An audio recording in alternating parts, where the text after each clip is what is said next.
신앙생활이라는 게 무엇인가에 대한 이야기입니다. 신앙생활, 우리가 이렇게 저렇게 우리가 교회 다니는 게 신앙생활이다, 뭐 이 정도로 생각하지만 생각해보면 우리가 신앙생활은 참 바르게 하는 게 아주 중요하다는 생각이 듭니다.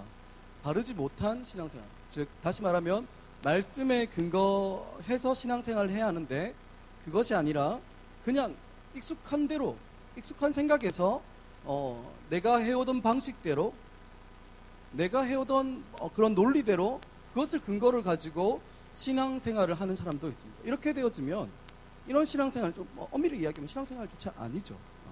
그렇게 신앙생활하면 어려움이 많이 따르는 것 같습니다. 하나님의 말씀이 우리에게 정말 보여주고 싶은 것, 그것은 하나님께서 우리에게 정말 귀한 큰 은혜와 복을 주시고 그것을 받은 우리를 통해서 그 귀한 복이, 그 은혜가 만민에게, 열방으로 흘러가는 것이죠. 그런데 우리가 태어날 때부터 가지고 있는 이 우리의 본성은 그 복이 흘러가는 거 말고, 복이 옮겨져 가는 거 말고 그냥 내가 주로 좀 많이 누리고 그냥 조금 작은 부분 정도는 다른 사람들 조금 나누어 주는 그 정도만 가지고도 우리는 좋아하죠. 우리는 자기중심적인 이기성을 넘어서기 위해서 그것을 애쓰기 위해서 참 힘듭니다. 요나도 마찬가지였던 것 같습니다. 하나님께서 이스라엘을 회복시키실 때 요나는 선지자였습니다. 선지자 요나를 통해서 하나님께서는 일하셨습니다. 하나님께서 요나를 사용하셨어요. 요나는 하나님의 언약의 말씀을 듣고 그 말씀을 그대로 선포한 그 시대에 하나님께 정말 쓰임받았던 그런 사람입니다. 그럼에도 불구하고 요나는 자신이 가지고 있는 그 틀 하나를 깨뜨리고 넘어서는 것을 아주 힘들어했던 사람이었던 것 같습니다.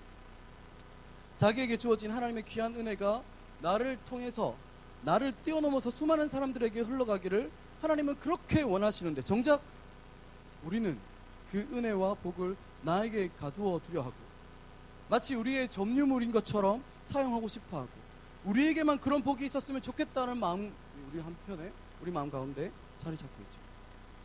요나도 이러한 관점을, 이러한 생각을 뛰어넘지 못하고 굉장히 고통스러워하고 있습니다. 그런 참 아이러니하게 요나에서 있었던 일뿐만 아니라 복음이 가는 곳곳마다 이러한 비슷한 일이 반복되어져서 나타납니다. 처음 복음이 사람들 가운데 선명하게 드러나고 그리스도의 몸된 교회가 세워졌던 초대교회 시대도 이와 비슷했습니다. 예수님께서는 분명히 우리에게 말씀하시기를, 초대교회 그 제자들에게 말씀하시기를 너희는 땅끝까지 가서 증인되어야 한다. 나를 통해서 복음이 온 민족에게, 만민에게 이렇게 흘러가야 된다라고 이야기했지만 그들은 바깥으로 흩어지지 않았습니다. 사도행전 1장에서 그 일들이 이야기가 되어지고 그 일들이 시작되어졌는데 움직이지 않고 그대로 있다가 8장에 가서야 그것도 자발적으로 흩어진 것이 아니죠.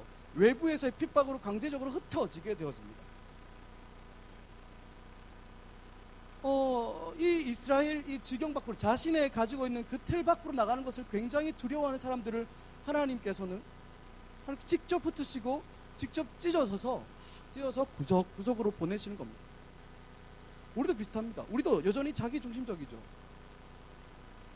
그것이 언제 잘 드러나느냐, 이제 곧 기말고사가 다가오죠. 이제 한 2-3주 정도 남았습니다. 이야기를 하면 여러분들 좀 스트레스 받을 텐데, 제가 학교를 다닐 때였습니다. 한 10년 전의 이야기인 것 같은데, 요즘에 어떤지 잘 모르겠어요. 제가 학교 다닐 때 이 시험 기간이 오면 가장 이렇게 성업하는 데가 복사실이었습니다. 왜냐하면 이렇게 나름 수업 시간에 필기한 거, 저도 필기를 열심히 잘 해서 이렇게 가지고 있지만 혹시나 빠진 게 있는가 싶어서 다른 사람들 거 복사 막 하죠. 저만 그랬던 것 같습니다, 여러분들은. 그리고 뭐 리포트도 이렇게 잠시 좀 내가 내어줄게라는 이유로 받았다가 비슷하게 이렇게 좀 찔립니다, 저도. 그런데 정작 내가 줘도 되는 그런 상황에서 괜히 주기 싫은 거예요. 짜증도 막 나고. 특히 레포트 빌려달라고 할 때 제일 짜증나죠. 왜냐하면 뭐 그냥 주는 거 뭐 어쩌면 쉬운 것일 수도 있어요. 그런데 우리 마음 안에는 어떤 게 있습니까? 거룩한 정의감이 있습니다. 정의롭거든요. 우리가 학점은 어떻게 생각합니까? 학점은 그죠, 그 학기가 자기가 얼마나 노력한지에 대한 결과물인데, 그 노력이 가장 집약되어 있는 게 리포트 아니에요? 그 노력이 가장 집약되어 있는 게 수업 시간에 노트죠. 그러니까 이게, 그리고 또 시험을 대비해서 미리미리 이렇게 만들어 놓은 노트인데 어떻게 그것을 날로 먹을 수 있는 거지? 뭐 이런 생각이, 이 정의로움이 막 내 안에 막 솟구쳐 올라옵니다. 비웃는데, 예, 정의로움, 예, 그 정의로움 동참하신 분이었던 것 같습니다. 그죠? 뭐 빌려주는 것까지 또 괜찮아요. 왜? 나는 정의롭지만 또 하나 난 사랑을 하니까. 그런데 내 노트 빌려줬어. 그런데 나보다 학점을 더 잘 받으면 어떻습니까? 마음이 막 무너지죠. 막 짜증. 아마 요나의 마음이 이 마음하고 비슷하지 않나라는 생각입니다. 니느웨라는 도시는 그의 죄악이 하늘에 상달되었다고 이야기합니다. 그래서 심판이 하나님의 정의로움이, 하나님의 공의로운 심판이 분명히 드러나야 된다고 요나는 생각했어요. 그런데 그것에 하나님의 은혜와 구원이 임하는 것을, 그것을 임하도록 네가 가서 이야기해라 라고 얘기했는데 그 꼴을 못 보는 거예요. 차마 눈을 뜨고 볼 수 없는 겁니다. 물론 다른 사람들을 친절하게 대하는 것 정도는 할 수 있습니다. 니느웨 사람들 친절하게 한 사람 보면 친절하게 대할 수 있어요. 하지만 다른 사람을 정말 우리보다 귀하게 여기는 것 잘 안 되죠. 잘 안 됩니다. 교회 안에서도 그런 사람들 참 찾아보기 힘듭니다. 어지간히 신실한 성도이지만 이게 자기 중심성이 딱 깨어지고 다른 사람들 중심으로 마음이 기울어져 있는 사람을 만나기 쉽지 않아요. 꽤 많이 깨어진 것 같은데, 꽤 많이 헌신하는 것 같은데, 복이 나를 거쳐 남에게 더 부유하게 흘러서 남이 나보다 더 잘 되는 걸 우리는 그거를 못 봐요. 그렇게 기뻐하지 않습니다. 이러한 면에서 어쩌면 요나의 모습 속에서 우리의 모습을 좀 찾아볼 수 있을 것 같습니다. 요나는 하나님의 마음과 하나님의 그러니까 하나님의 의도를 충분히 공유하지 못하고 하나님의 말씀과 정반대의 길을 선택합니다. 그래서 니느웨로 가러 가지만 다시스로 가는 배를 타죠. 배를 탄 이후에도 하나님의 말씀을 듣기 싫어합니다. 그래서 그렇게 폭풍우가 막 몰아치는데도 배 밑바닥까지 내려가. 게다가 깊은 잠에 빠져있죠. 그런 요나에게 선장이 내려가서 흔들어 깨웁니다. 하지만 그가 일어나긴 하지만 그는 여전히 영적인 깊은 잠에서 깨어나지 못합니다. 그래서 제비뽑기 합니다. 제비뽑기해서 이제는 그 이방 선원들 앞에서, 그 배를 타고 있던 이방 선원들 앞에서 자신의 죄가 무엇인지 자백해야 하는 그런 쪽팔리는 상황까지 이르게 되었습니다. 그래서 그 배에 타고 있던 이방 선원들 앞에서 이 폭풍과 이 풍랑, 이 큰 바람이 바로 자기가 하나님의 얼굴을 피하였기 때문이다. 그 원인을 이렇게 밝혀야 되는 상황이죠. 이렇게 원인이 밝힙니다. 오늘 이전까지 본문에서 보면. 그래서 이렇게 이게 원인을 밝혀지자 이제는 그들이 어떻게 이 문제를 처리해야 하는가의 문제가 이들에게 남아 있습니다. 그래서 11절에 보면 선원들이 요나에게 묻습니다. 11절을 보면, 자, 우리가 이제 어떻게 해야 되냐? 어떻게 해야지 이제 바다가 잔잔해질까? 묻습니다. 여러분들이 요나라면 어떻게 대답하겠습니까? 여러분들이라면 내가 이 바람은 나 때문인데, 내가 하나님께서 니느웨로 가라고 했는데 내가 그거 피해서 도망가고 있으니까 이제 다시 돌아가면 될 것 같아. 다시 니느웨로 가든가, 아니면 최소한 우리가 출발했던 그 요바로 다시 돌아가자. 그 정도만 해도 이 바람은 잔잔해질 거야. 뭐 그런 게 정상 아닌가요? 하지만 요나의 반응은 다릅니다. 12절을 우리 함께 읽었으면 좋겠는데요. 12절 우리 함께 다 같이 읽습니다. 시작. 그가 대답하되 나를 들어 바다에 던지라. 그리하면 너희가 이 큰 폭풍을 만난 것이 나 때문인 줄 내가 아노라 하니라. 이 구절을 읽으면 어떻습니까? 드디어 요나가 회심했구나. 요나 한 사람을 희생해서 모두를 살리려고 하는구나 라는 생각이 듭니다. 요나가 하나님께서 주신 큰 바람 때문에 폭풍을 만난 그 만나 위기에 빠졌고 배 밑에 들어가 깊은 잠을 잘 때 선장의 말을 듣기도 하고, 게다가 제비까지 뽑혀서 이제는 이렇게 도망갈 수 없는 상황이니까 요나도 이렇게 자기 죄를 회개하고 돌이켰다, 이렇게 해석하려고 하는 마음이 우리 가운데 있어요. 그리고 게다가 어떻습니까? 한 사람의 희생으로 이렇게 모두를 살리려고 이렇게 하는 그런 시도들이 보이죠. 그렇게 이렇게 쉽게 보면 그렇게 있습니다. 그런데 이 구절을 정말 이렇게 해석해도 될까? 정말 요나가 회심하고 이제는 자기를 죽여서 남을 살리고자 하는 그 살신성인이라는 그 정신으로 자기를 바다에 던지려고 하는 걸까? 저는 요나를 그렇게 믿지 않습니다. 요나는 아주 나쁜 사람이거든요. 몇 가지만 생각해보면 아주 간단하게 그 이유가 나옵니다. 이게 자기 희생 때문에 나오는 이야기가 아니에요. 먼저 요나는 하나님을 경외하는 사람이었습니다. 하나님이 어떤 분인지 알았어요. 그래서 하나님께서 자기 때문에 이 폭풍을 주시는 것임을 그는 알고 있었거든요. 그러한 상황에서 요나는 자기의 목숨을 버려서 이 위기를 해결해야겠다고 우리는 이렇게 느껴지는데, 이러한 요나의 반응, 요나의 선택은 우리가 딱 읽어보면 정서적으로 쉽게 동의되어집니다. 왜냐하면 우리나라 사람들, 다 우리나라 사람들이죠. 우리나라 사람들에게는 뭐가 있냐면 심청이 정서가 있기 때문에 그렇습니다. 심청이 정서. 심청전 아시죠? 우리는 어릴 때부터 심청전 열심히는 아니지만 다 들어서 할 겁니다. 심청이가 임당수에 빠져서 바다의 신을 달랬다는 이야기. 우리 어릴 때부터 전래동화로 이렇게 들어왔죠. 게다가 우리나라에는 이런 한 사람 인생에서 어떻게 되었다 이런 이야기가 또 있습니다. 뭐냐면 신라시대 에밀레종 이야기 전설 아세요? 종소리가 안 나니까 한 사람 죽인 거야. 그래서 빠뜨려서 죽여서 그런 이야기들이 우리 가운데 있어요. 어떤 사람을 희생물로 세워서 어려움을 극복해내는 그런 이야기가 우리 가운데 아름다운 미덕으로 우리 정서 중에 깔려 있거든요. 그래서 지금 요나가 자기 목숨을 던져서 바다를 잔잔하게 했다는 것은 우리에게 너무 익숙한 이야기입니다. 그죠? 게다가 어떻습니까? 자기 때문에 생긴 일이잖아요. 자기 때문에 생긴 일이니까 자기가 책임을 져야 한다는 정서가 우리 가운데 있죠. 그런 시각에서 보면 지금 요나는 아주 책임감 있고 좋아 보이는 것이 당연한 우리의 정서예요. 그러니까 이런 정서 때문에 우리는 요나가 이미 회개했다. 요나가 스스로 바다에 던지려고 했던 것은 자기 희생으로 자기 희생이다. 이렇게 평가하려고 하는 마음이 우리 가운데 있어요. 그런데 이걸 성경적 관점으로, 우리의 정서와 우리의 생각이 아니라, 우리 문화가 아니라 성경적 관점으로 보면 이거는 솔직히 얘기하면 말도 안 되는 이야기입니다. 만약 이 장면에서 여러 가지 얘기가 있지만 먼저 좀 다루고 싶은 건 이 장면에서 요나가 정말 회개하고 돌이켰다면 요 다음에 17절에 보면 큰 물고기 안에 3일 동안 갇혀 있거든요. 그리고 그 안에서 깊이 있게 한 3일 동안 회개합니다. 그런 장면이 필요 없겠죠. 거기서 충분히 회개되어졌으니까. 그렇다면 요나가 왜 스스로 바다에 던지려고 했어요? 자기를 바다에 던지려고 했어요? 이거 먼저 생각해 봐야 됩니다. 하나님이 이 큰 바람과 폭풍을 주신 이유가 무엇인가? 하나님께서는 이 큰 바람과 폭풍을 주신 것은 요나가 돌아오는 겁니다. 돌이키는 것이죠.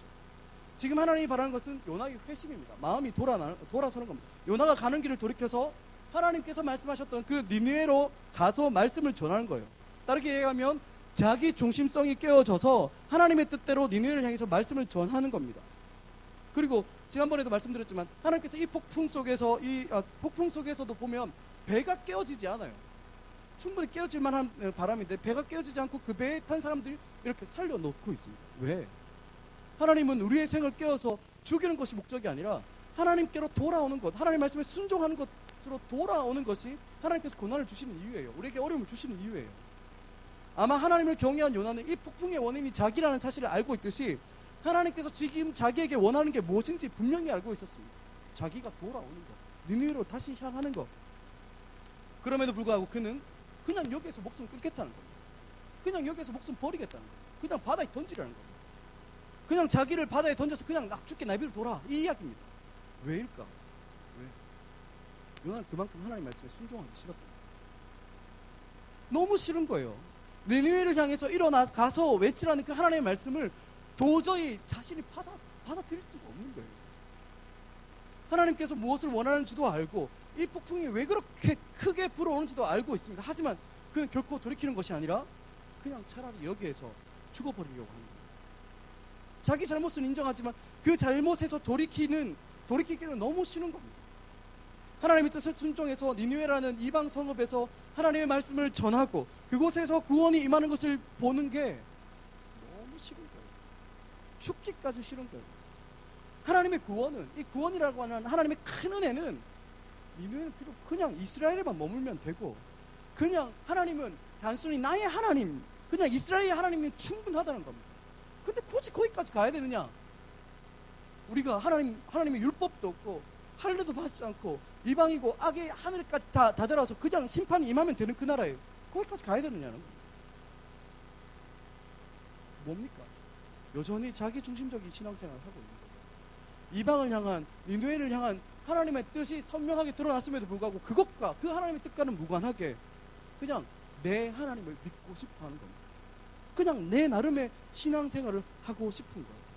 그냥 이렇게 신앙생활을 하고 그냥 만족해버리고 싶은 겁니다. 마치 일주일에 한 번 교회 오는 것으로 나의 삶의 현장과는 그 현장에서 복음이 드러나는 건 전혀 무관하게 사는, 그러면서도 나는 교회에 나오니까 그리스도인이라고 말하는 것처럼 말이죠. 자기가 하나님의 얼굴을 피하였기 때문에 이 고난이 찾아왔고 어려움에 빠져왔다는 것도 요나는 잘 알고 있었습니다. 하지만 자기의 뜻과 자기의 정서와 그것을 끝까지 포기하지 못하는 거죠. 하나님 뜻은 하나님의 뜻이고, 나는 내가 지금 살아온 방식, 내가 지금까지 가져왔던 내 삶의 방향, 삶의 원칙, 삶의 가치, 그런 것들을 하나님의 뜻에 나의 뜻을 맞추는 게 싫은 겁니다. 죽기보다 싫은 겁니다. 사랑하는 여러분, 혹시 우리의 신앙생활이 그러하진 않습니까? 하나님 뜻은 분명합니다. 하나님을 사랑하고 형제를 사랑하는 것 분명합니다. 그리스도의 몸인 교회됨을 알고 그것을 누리며 살아가는 것, 그것이 복음이라는 사실, 하나님 뜻은 분명하게 우리 가운데 들어섰습니다.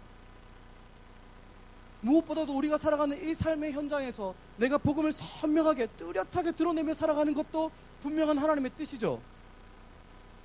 이러한 것이 하나님 뜻이 아니야, 이거는 네가 해석한 거야, 그렇게 말할 수 있는 사람 아무도 없습니다. 하지만 뭡니까? 싫은 겁니다. 그렇게 살기가. 그 하나님의 뜻에 내가 순종하고 내가 그 뜻에 살아가는 것이 그냥 싫은 겁니다. 나의 정서와 맞지 않고 나의 상황과 환경과 맞지 않으니까 지금까지 내가 살아오고 내가 결정 내려왔던 방식, 그것과 다른 삶을 요청하니까 그게 싫은 겁니다. 그게 신앙생활이라고 이야기하지만 그게 싫으니까 그거 그냥 포기해버립니다. 물론 우리에게도 하나님 참 좋을 때가 있어요. 싫은 것만 있는 게 아니죠. 하나님 참 좋을 때가 있습니다. 어떻습니까? 나에게 닥쳐온 그 어려운 상황 속에서 하나님께서 나를 위로해 주시고 나를 격려해 주시고 말씀 펴서 보면 얼마나 위로되어집니까? 그때 좋죠. 게다가 내가 기도하는 것들이 있습니다. 내가 생각하고 기대하는 길로 기도하면 하나님 나를 이끌어가는 거 너무 좋습니다. 하지만 하나님 거기까지입니다. 내 삶 속에서의 하나님의 당신의 역할은 여기까지입니다. 그 이상을 요구하시면서 내 삶을 건드리면 내 생각을 변화시키려고 하고 나에게 헌신을 요구하는 것, 그것은 싫습니다. 내가 그 큰 풍랑이 있는 바다를 향해서 던져져서 죽는 것이 차라리 낫는 거죠. 차라리 죽는 게 더 나아요. 하나님의 말씀에 순종하고 내 삶을 바꿔나가며 나에게 요청되어지는 그 하나님 뜻에 내 삶을 바꿔내며 복음을 선명하게 드러내며 살아가는 그것이 죽기보다 싫은 겁니다.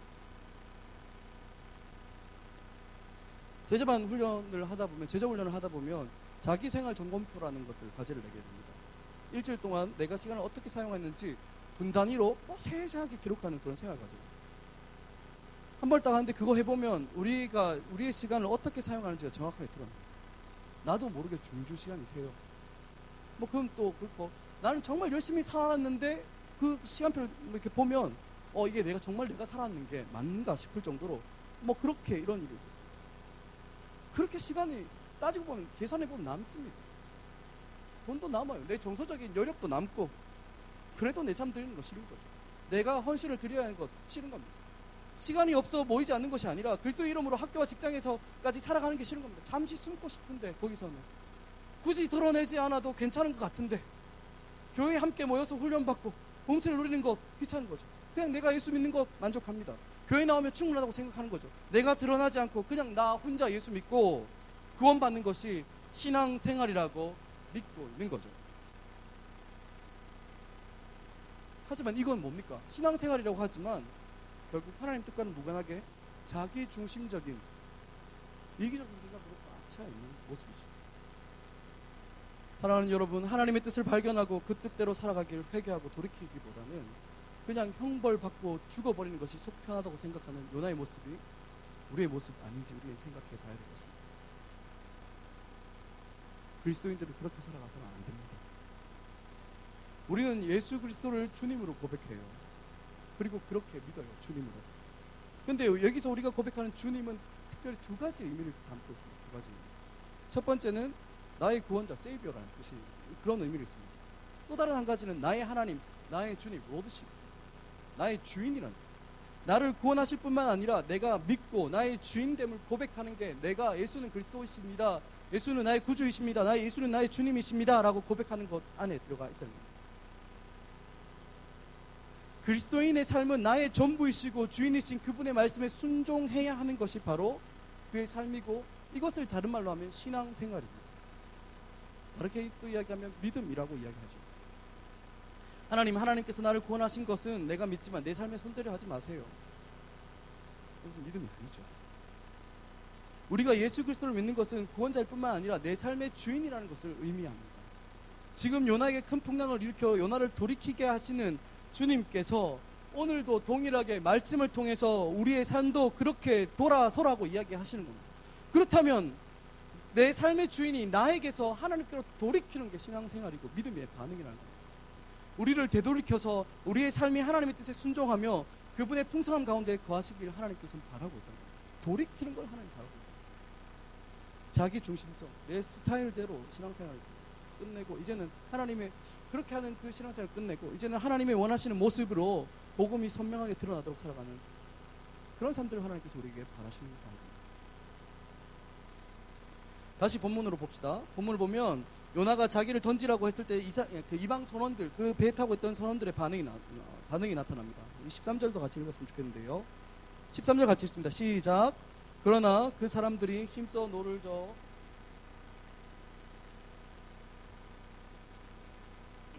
능히 못한지라. 먼저 그들은 이제 그 이야기를 듣고 날 던지라고 이야기하니까 바로 던지지 않습니다. 어떻게 합니까? 먼저 힘써 노를 저어서 배를 육지에 닿고자 합니다. 육지로 돌리고자 합니다. 요나가 이 폭풍의 이 고난의 원인이라는 것을 알고 선원들도 알게 되었지만 차마 이 고난의 원흉 요나를 쉽게 바다에 못 던지는 거죠. 분명히 요나는 자기 죄 때문이라고 이야기했어요. 그래서 자기 죄 때문이기 때문에 그 자기를 던지면 해결된다고 이야기 들었습니다. 선원들은. 하지만 그 선원들은 요나를 못 던집니다. 그리고 오히려 어떻습니까? 자기 힘을 다 써서 그 고난에서 그 문제에서 빠져나오려고 발버둥을 칩니다. 참 이 상황이 아이러니하지 않습니까? 하나님의 말씀을 듣고 그 말씀을 전하도록 명령받은 선지자는 이방인 니느웨가 구원받기 싫어서 도망가고 있는데 지금 이 배를 타고 있는 이방인 선원들은 열심히 그 하나님의 선지자 요나를 구하려고 힘써 노를 젓고 있는 게 참 아이러니하죠. 세상이 교회를 향해 그리스도인을 향해 너네가 할 일 바로 이런 것이다 라고 보여주는 것 한 측면입니다. 열심히 선원들은 요나를 살리기 위해서 애를 씁니다. 하지만 지금 이 이방 선원들이 열심히 노를 젓는 이유가 요나의 목숨을 위한 것이라고만 생각하기에는 좀 어려운 것 같습니다. 이들이 진짜 요나를 바다에 던지지 못한 이유가 따로 있습니다. 그래서 14절에 나오는데 14절도 같이 읽습니다. 같이 읽겠습니다. 시작. 무리가 여호와께 부르짖어 이르되 여호와여 구하고 구하오니 이 사람의 생명 때문에 우리를 멸망시키지 마옵소서. 무죄한 피를 우리에게 돌리지 마옵소서. 주 여호와께서 주의 뜻대로 행하심이이다. 이 구절에서 보면 요나가 스스로 밝힌 죄가 무엇이었습니까? 여호와의 얼굴을 피한 죄였습니다. 그런데 이 요나의 죄를 이방인 선원들은 어떻게 이해할 수 있었을까? 죄가 아니죠. 이방인 선원들을 보기에는. 이방인들이 보기에는 이게 죄가 아닙니다. 요나가 말하는 죄가 어떻게 죄가 될 수 있습니까? 죄라고 생각할 수 없는 죄입니다. 그래서 요나를 바다에 집어던지면서 요나의 죽음을 향해서 이방인 선원들이 뭐라고 하냐면 무죄한 피라고 얘기합니다. 무죄한 피. 죄가 없는 피라고 얘기합니다. 이방인 선원들의 생각에서는 이게 죄가 아닌 거죠. 요나는 무죄입니다. 무죄. 하나님의 말씀을 듣지도 못했고 보지도 못했고 생각해보지도 못한 이방인들에게 있어서 요나는 죄가 없는 사람입니다. 아마 그 처음에 이 요나가 그의 죄를 밝히기 전에는 뭐 이렇게 생각했습니다. 이 정도 풍랑을 내리칠 정도면 요나는 아마 흉악한 살인범이거나 아니면 천륜을 저버린 그런 죄를 지었을 거라고 생각합니다. 하지만 정작 요나가 말한 자기의 죄, 여호와의 뜻에 불순종하는 것이었죠. 이런 죄는 이방인들에게 죄 같지도 않는 죄죠. 그래서 무죄한 피라고 이야기합니다. 자신들과 비교해볼 때 요나는 아무것도 아니었던 거예요. 자신들이 가지고 있던 죄의 기준을 볼 때 요나의 죄는 죽어야 할 죄가 아닌 거죠. 그런 죄가 없었습니다. 그래서 그들이 생각할 때 요나가 죽으면 그 작은 죄도 아닌 그것 때문에 풍랑이 불고 이 바다에 던져 죽으면 자신들은 다 죽어야 했던 그런 죄인이었던 겁니다. 그들이 요나를 통해서 보게 된 게 무엇입니까? 요나 안에서 자신들의 죄를 스스로 발견하기 시작했던 겁니다. 그렇기 때문에 그들은 요나를 더 살리고 싶었던 거죠. 얘가 죽으면 나도 죽어야 되거든요. 요나의 죄를 인정하는 것을 통해서 이들은 더욱더 자신의 죄가 얼마나 참혹한 것인지 드러나게 되기 때문에 그들은 요나를 던지기 싫었습니다. 하지만 풍랑이 그치지 않고 아무것도 할 수 없으니까 어쩔 수 없이 이들은 요나를 던졌어요. 바다에. 어떻게 됐습니까? 바다가 잠잠해졌습니다. 그것을 본 이방 선원들의 반응 16절을 보면 그 사람들이 여호와를 크게 두려워하여 여호와께 제물을 드리고 서원하였더라라고 얘기해요. 여호와를 크게 두려워하였다고 말합니다. 근데 이 요나서 1장에 보면 이 두려워하였다는 표현, 선원들이 두려워하는 모습들이 총 3번 나와요. 3번. 5절, 앞에서 성경 있는 사람들 한번 찾아보면 5절을 봅시다. 5절을 보면 나오는데 5절 첫 번째 보면 사공들이 두려워하여 각각 자기 신을 부르고 또 배를 가볍게 하려고 뭐 이렇게 나와요. 5절을 보면 이 선원들은 큰 바람과 폭풍이 이렇게 폭풍으로 배가 거의 깨어지게 된 상황을 보면서 두려워하기 시작합니다. 두려움이 찾아오죠. 어려운 상황과 고난이 이렇게 보았을 때 그들은 두려움을 느끼기 시작했던 겁니다. 하지만 그들의 두려움은 조금씩 변합니다. 10절 볼까요? 10절 제가 읽어보겠습니다. 자기가 여호와의 얼굴을 피함인 줄을 그들에게 말하였으므로 무리가 알고 심히 두려워하여 이르되 내가 어찌하여 그렇게 행하였느냐. 바뀌죠. 두려움이 바뀝니다. 바람과 폭풍으로 인해 배가 깨어지게 되었기 때문에 두려움을 가졌던 사람인데 그 사람들이 이제는 요나의 말을 들으면서 두려움을 느끼기 시작합니다. 무슨 말을 들었습니까? 요나가 고백한 죄입니다. 요나가 고백한 죄가 자기들의 생각과 다르기 때문에 이제 두려워하기 시작하는 겁니다. 그것 때문에 그들이 보기에는 죄라고 볼 수 없는 요나의 죄로 인해서 이 정도 폭풍을 만나니까 배가 깨어질 정도면 자기들의 죄값은 어떠할지 생각했기 때문에 두려워하기 시작한 겁니다. 하지만 그들의 두려움은 여기서 멈추지 않아요. 16절 우리가 읽었듯이 16절 보면 그 사람들이 여호와를 크게 두려워하여 여호와께 제물을 드리고 소원하였더라. 그 배에 탄 선원들은 요나가 던져져서 배다가 잠잠하게 되어지니까 이제는 어떻게 됩니까? 여호와를 크게 두려워하기 시작했습니다. 상황을 두려워하였다가 상황을 걱정하면서도 문제 앞에서 직면했을 때 그것을 걱정하고 두려워하다가 그 상황이 각성되어지고 뭡니까? 죄를 두려워하기 시작합니다. 죄를 막 두려워하다가 이제는 뭡니까? 결국 여호와 하나님을 두려워하게 되는 거예요. 이게 다른 말로 하면 신앙입니다.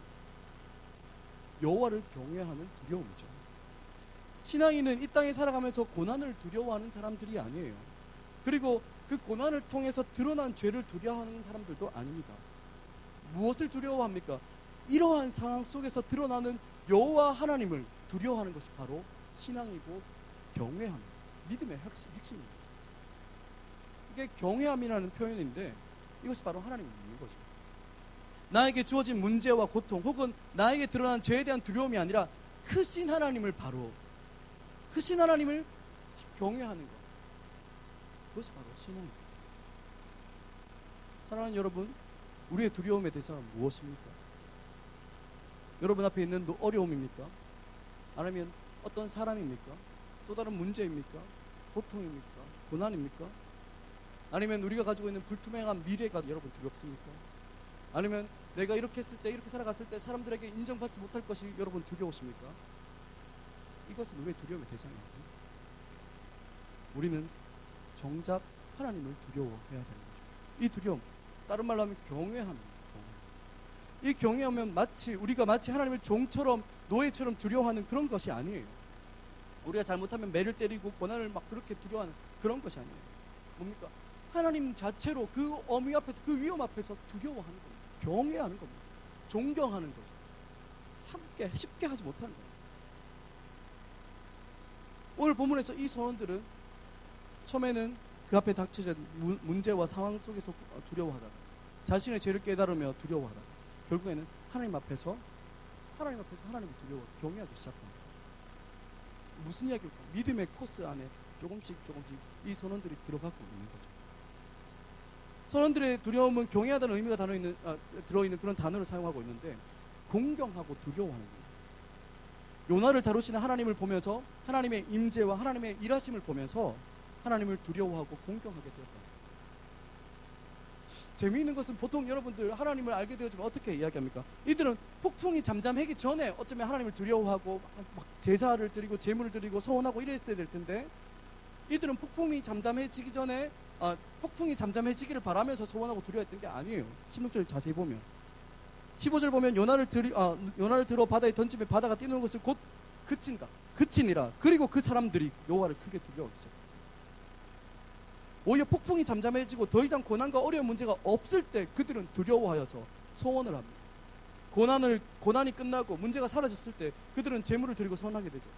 이 말은 이들의 소원은 이 고난이 없어지게 해주면 내가 어떻게 하겠습니다. 이런 차원의 이야기가 아니죠. 오히려 어떤 의미가 있을까요? 다시는 다른 신의 이름 부르지도 않고 내가 여호와의 이름을 부르며 섬기겠다. 다시는 죄의 정욕과 더러움에 내어주지 않고 거룩한 삶 말씀에 복종하겠다라고 소원하는 겁니다. 이게 3장에 나오는 니느웨가 회개했던 그 내용입니다. 여호와께로 돌이키는, 하나님께로 돌이키는 회심의 역사가 그 가운데 나타났다는 거예요. 말씀을 맺겠습니다. 우리는 요나에게 임하는 하나님을 보면서 하나님의 다스리심과 이 만물의 주님을 경험하게 되었습니다. 하나님께서는 불순종하는 요나를 통해서도 그 배에 탄 선원들에게 어떻게 합니까? 자신을 보이십니다. 하나님 자신을 보이시고 그들이 하나님께로 돌이키도록, 하나님께 돌아오도록, 그들이 하나님을 믿게 하도록 만드십니다. 이게 무슨 이야기입니까? 불순종하는 요나를 통해서 얻은 열매들입니다. 불순종하는 요나를 통해서도 이렇게 역사하시는데 우리는 이러한 장면을 통해서 무엇을 기대합니까? 앞으로 순종하는 요나를 통해서 얻게 되어질 엄청난 니느웨에 일어났던 그 부흥의 역사를 우리는 기대할 수 있게 되는 겁니다. 짐작하게 되었습니다. 이것이 바로 하나님께서 역사하시는 방법입니다. 분명하게 말씀드리는 것은 하나님께서는 우리의 온전한 신앙생활로 완성되어 주시는 분이 아닙니다. 홀로 하나이시고 홀로 완전하신 분이 바로 하나님이십니다. 하나님께서는 우리와 우리의 어떠함과 상관없이 그분의 일을 이뤄 가실 수 있는 분이고 이뤄 가시는 분입니다. 오늘 요나에서처럼 구원의 역사를 일으키시는 분이에요. 하지만 하나님께서 원하시는 게 뭐예요? 돌아오는 거예요. 우리가 내 나름의 신앙생활, 내 기준의 믿음이 아니라 하나님의 말씀에 순종하며 자기 중심성이 깨어진 삶들을 살아가게 될 때 그렇게 살아가도록 하나님께서 우리를 부르시고 우리를 기다려 주신 거죠. 왜? 하나님의 은혜로 우리를 그 손에 붙잡아서 그 일 가운데, 그 은혜 가운데 들어오도록 하게 해서 그렇게 되신 거죠. 이 시대를 살아가는 사랑하는 여러분들은 어떠한 삶들을 살기를 원하십니까? 일주일에 한 번 교회 나오면서 신앙생활하고 예배드리고 GBS 하니까 말씀 보니까 나는 신앙생활 충분하다. 천만의 말씀입니다. 하나님을 믿는다는 것은 내 삶의 현장에서도 그 하나님을 두려워하며 그 하나님께 순종하며 살아가는 거예요. 자기 중심성이 그냥 교회 와서 다른 사람들 그래 이렇게 이야기하는 것이 아니에요. 내 삶의 현장에서도 내가 살아가는 그 캠퍼스와 직장소에서도 내 중심성이 깨어지고 정말 모든 사람들을 대할 때 죽게 하듯 그렇게 그 복음적인 삶을 살아내는 것, 그것이 바로 신앙생활입니다. 사랑하는 여러분들의 삶이 이렇게 되어지길 간절히 소원합니다. 정말 하나님 말씀에 순종하여서 하나님 손에 붙잡혀서 정말 하나님께서 사용하시는 그러한 인생이 되어지길 간절히 소원합니다. 우리 함께 말씀을 기억하면서 기도하고 찬양했으면 좋겠는데요. 먼저 찬양했으면 좋겠습니다. 예전에 많이 잘 불렀던 찬양인데 요즘엔 잘 안 부르는 것 같습니다. 하지만 이 찬양의 고백으로 살아가길 간절히 좀 소망하는 마음으로 주님 말씀하시면 내가 나가겠습니다. 주님 뜻이 아니면 내가 멈춰서겠습니다. 내 정서와 내 상황과 상관없이 내가 주님 앞에 서서 그 주님의 뜻에 순종하며 살아가기를 고백하며 이 찬양 드렸으면 좋겠습니다. 주님 말씀하면 내가 나가리라. 같이 함께 고백합니다. 주님 말씀하시면 내가 나가리다. 주님 뜻이 아니면 내가 멈춰서리다. 나의 각오서는